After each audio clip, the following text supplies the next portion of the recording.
Invasion order తెచ్చుకున్నా, పత్రాలు నా పేరు మీద ఉన్నాయి, పన్ను రసీదు నా పేరు మీద ఉంది. నేను పోలీసులకు కూడా సహకారం అడిగినాను, కానీ నాకు సహకారం దొరకలేదు. వాడి వల్ల వాళ్ళ అత్త కొడుకు వల్ల నాకు ప్రాణ గండం ఉంది. దయచేసి మీరు ఎవరు నాకు రక్షణగాని. ఇది జరగబట్టి కూడా సుమారుగా 4 ఏళ్ళు 5 ఏళ్ళు అయింది. 3 ఏళ్ల నుంచి నాకు వివాహం అయింది. 3 ఏళ్ల నుంచి వాడు సతాయిస్తూనే ఉన్నాను. వాడితో నాకు సంబంధం కూడా లేదు. వాడి పేరు మీద ఇల్లు లేదు. వాడిది కాదు, వాళ్ళ నాయనది కాదు, వాళ్ళ తాతలది కాదు. మా అమ్మ నాకు రాసి ఇచ్చిన ఇల్లు. ఈ రోజు నేను ఉండకూడదు, నా పిల్లలు ఉండకూడదు అని నాకు రోడ్డుకి ఇచ్చి చంపుతానని రాడ్లు ఇంట్లో పెట్టుకొని దౌర్జన్యంగా తిరుగుతున్నాడు. వాడి పేరు షేక్ షేరు బాషా. ఐనూరులో ఉన్న వాడి పేరు అలీ. ఐనూరులో ఉన్న ఆయన షేరుకు అత్త కొడుకు అవుతాడు. ఈయన మాజీ భర్త. ఆయన విడాకులు కూడా అయిపోయి 3 ఏళ్ళు అయింది. దౌర్జన్యంగా మమ్మల్ని కొట్టి బయట తప్పి వాడు దౌర్జన్యంగా ఉంటున్నాడు. నాకు వాడి వల్ల, వాడి అత్త కొడుకైన అలీ వల్ల ప్రాణగండం ఉంది. నాకు నా పిల్లలకు ఉంది. కంప్లైంట్ ఇచ్చినాను. 10 సంవత్సరం నుంచి నేను స్టేషన్ కి తిరుగుతున్నాను. పోలీసులు వస్తాను, చేస్తాను, పోతాను. ఇదే తప్ప నాకు రక్షణ కల్పించడం లేదు. నేను కోర్టు కాపీలు కూడా తీసుకుపోయి చూపించిన పోలీస్ స్టేషన్ లో. ఎస్పీ గారికి కంప్లైంట్ ఇచ్చారా? ఎస్పీ గారు సార్ దగ్గర పోలేదు, కానీ సీఏ సార్ దగ్గర పోయాను. కానిస్టేబుల్ అందరికి చెప్పాను, కానీ నాకు న్యాయం జరగలేదు. స్టేషన్లకు తిరిగి తిరిగి తిరిగి నేను నా పిల్లలు రోడ్డుకున్నారు. వాడు నా ఇంట్లో దౌర్జన్యంగా ఉన్నాడు. ఇప్పుడు మీకేం కావాలమ్మా న్యాయంగా? ఏం కావాలి మీకు? నాకు నా ఇల్లు, నేను నా పిల్లలు నా ఇంట్లో ఉంటాము. వాడి వల్ల, వాళ్ళ అత్త కొడుకైన అలీ వల్ల నాకు రక్షణ కావాలి. ప్రాణగండం ఉంది. వాడు ఓపెన్ గా చెప్తున్నాడు, ఇంట్లో రాజులు పెట్టుకున్నాడు. నువ్వు కానీ నీ పిల్లలు కానీ చంపుతానంటున్నాడు. అందరు పబ్లిక్ లో కూడా చెప్పినాడు వాడు చంపుతానని. నాకు ప్రాణ రక్షణ కావాలి. నంద్యాల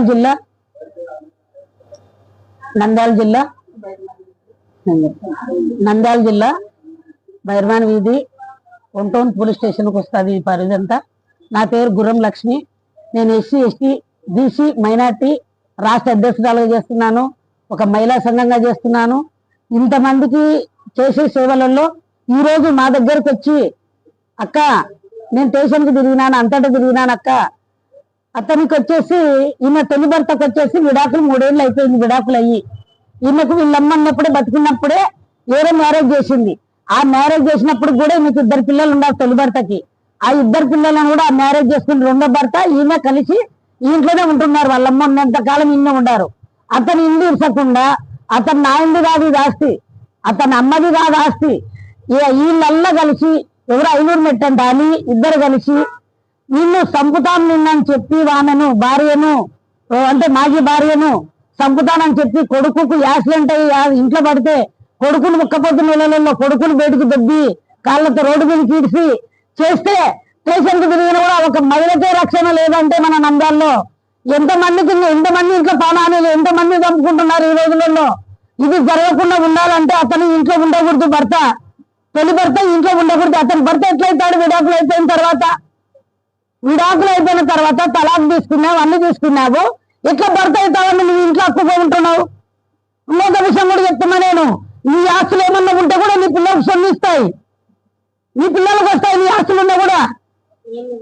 కానీ నీ ఆస్తులు వాళ్ళు ఆశయలే, నీ ఆస్తులు ఆశలే, నీవేం ఆశయలే. ఒక మహిళను పట్టుకొని నువ్వు పిల్లల్ని అందరినీ పట్టుకొని పుట్టిస్తున్న పిల్లల్ని నువ్వు చంపుతాను, నువ్వు లంచమే నువ్వు రాట్లతో కొట్టేందుకు వచ్చేది. కారం పొడకలేదు ఇంట్లో అంతా గ్యాసు గ్యాస్ లీక్ చేసేది, నిన్ను చంపుతాననేది, బీజాలు వేసేది, వాళ్ళని ఇంట్లో పెట్టేది ఏమి ఇంతవరకు జరుగుతుంది అంటే మన నంద్యాలలో ఎన్ని మర్డర్లు జరగాలి ఇప్పుడు కింద మళ్ళీ చంపుకుంటూనే పోతుంటారా ఇట్లా. మళ్ళీ దీంట్లో పొలిటికల్ కూడా ఎంటర్ అవుతుందంట. పొలిటికల్ వల్ల కూడా అందరికీ చెప్తున్నాను, ప్రతి ఒక్కరికి ఇది సొంత ఆస్తులు. లీగల్ పోవాలంటే లీగల్ పోనీకే ఇంజక్షన్ ఆర్డర్ ఉంది, ఇంటి పన్ను ఉంది, స్థలం పట్టకాయితాలు ఉన్నాయి, తల్లి రిజిస్టర్ చేసింది.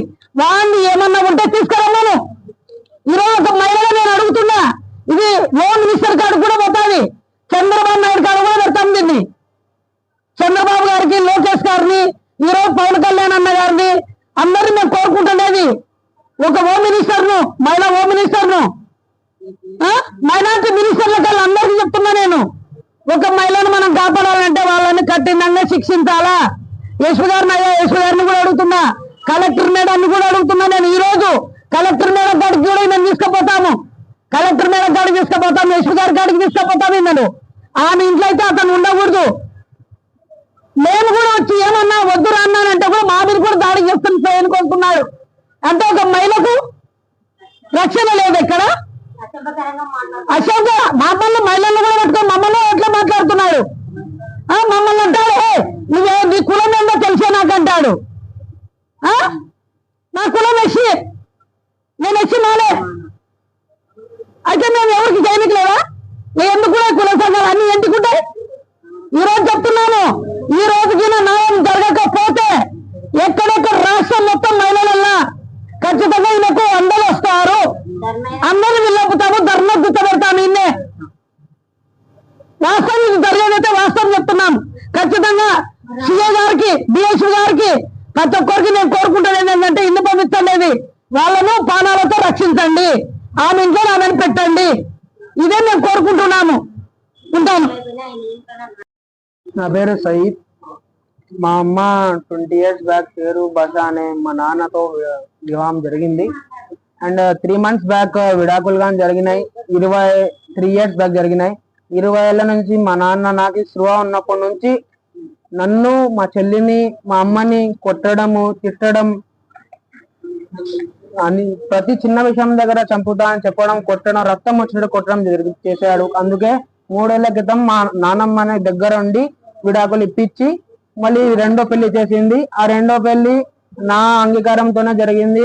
మనం అందరం రెండో పెళ్లి తర్వాత మేము, మా అమ్మ సెకండ్ హస్బెండ్, నేను, మా చెల్లి అందరం సంతోషంగానే ఉన్నాము. ఇక్కడ ఉండేవాళ్ళం.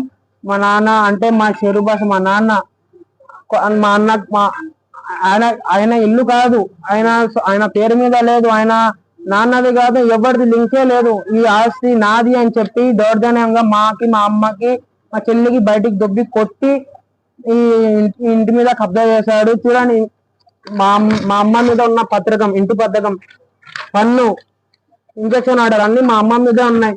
ఈ ఉన్నా గానీ కోర్టులో వేసాం కదా అని దౌర్జన్యంగా ఇంట్లో ఉండి మమ్మల్ని కొట్టి, ఈ రోజు కూడా మమ్మల్ని కొట్టి ఇంట్లో రాడ్లు పెట్టుకొని బెదిరిస్తూ, ఎవడో అల్లి అంటే ఐలూరులో ఆయన టీడీపీ పార్టీ అని చెప్పి టీడీపీ గురించి చెప్పుకుంటే టీడీపీ ఇజ్జత్ ఇస్తున్నాడు. ఆయన బయట ఇంకా ఏం చేస్తున్నాడు టీడీపీ అధ్యక్షుడు నాకు తెలియదు. ఆయన టీడీపీ నేను చెప్పినట్టు వింటారు, నేను చెప్పినట్టు జరుగుతుంది అని చెప్పి నా ఇజ్జత్ ఇస్తున్నాడు. టీడీపీ కార్యకర్తలను కోరుకుందాం ఏమంటే కొంచెం చూడండి, అది ఇదేమో మీ పార్టీ ఇజ్జత్ పోతుంది బయట. కొంచెం నేను దయచేసి ఏం అడుగుతున్నా అంటే మాకు న్యాయం కల్పించాలా. అందరికి నమస్తే సార్.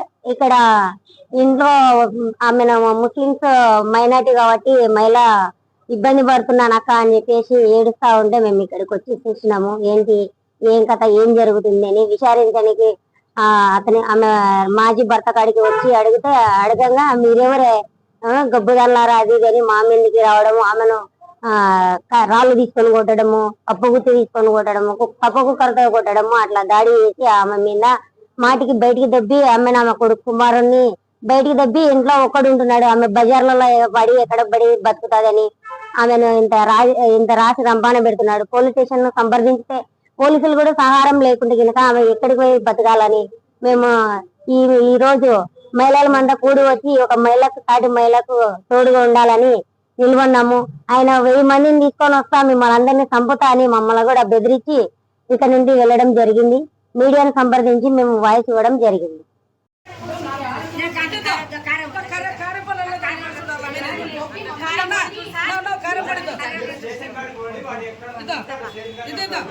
కారపొడి తీసుకొని ఒక మహిళ మీద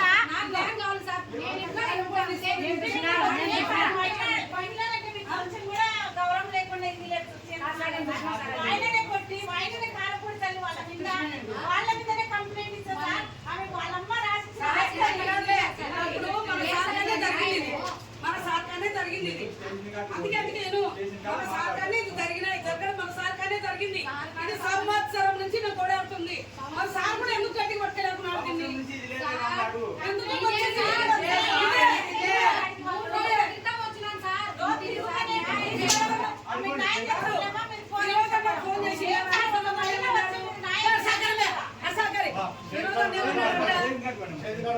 ముందు స్టేషన్ కాడ కూర్చోబెట్టారు.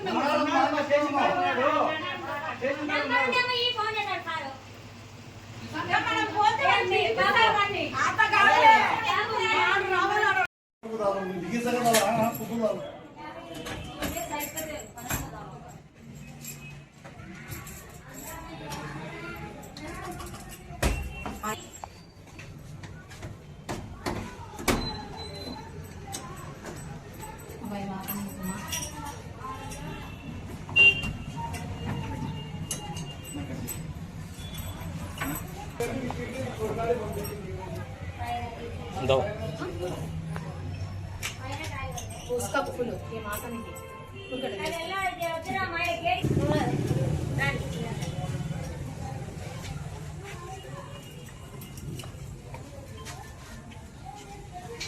ఆయన